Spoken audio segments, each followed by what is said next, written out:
দাম কমে গেল ইয়ামা R15B4 ইন্ডিয়ান ভার্সন বাইকটির দাম কমে গেছে। বর্তমান দাম অনেকটাই কমে গেছে। বর্তমান দাম কত টাকা চলতেছে সেটা আজকের ভিডিওতে আমি বলে দিচ্ছি। ভিডিওটি প্রথম থেকে শেষ পর্যন্ত আপনাদের ধৈর্য সহকারে দেখতে হবে, তাহলে বুঝতে পারবেন। চলুন কথা না বাড়িয়ে ভিডিওর মূল টপিকে যাই। আসসালামু আলাইকুম guys, it's me Arman Sarwar. আজকের ভিডিওতে আপনাদের মাঝে কোন ব্র্যান্ডের বাইকের সম্পর্কে কথা বলতে যাচ্ছি অলরেডি থাম্বনেল বা টাইটেল দেখে বুঝেই গেছেন।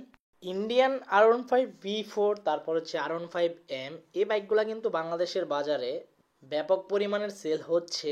এজন্যই কারণ বাইকটির প্রাইস ইন্দোনেশিয়ান বাইকের তুলনায় আকাশচুম্বী দাম কম, মানে 20, 30, 50। যেমন ইন্দোনেশিয়ান R15M এর তুলনায় কিন্তু ইন্ডিয়ান R15M 1 লাখ টাকার উপরে ব্যবধানে বাইক সেল হয়।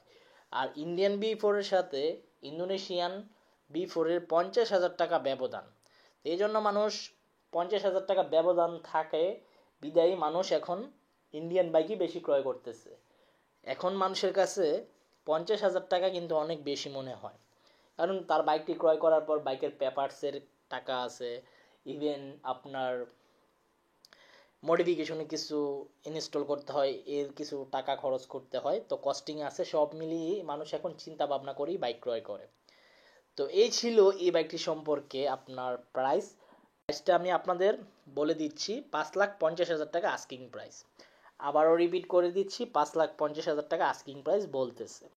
তো ইয়ামা R15B4 বাইকটি যারা ক্রয় করতে চান এই প্রাইস হলে ক্রয় করতে পারেন। তো এই ছিল ইয়ামা R15B4 ইন্ডিয়ান বাইকটি সম্পর্কে আপডেট ইনফরমেশন।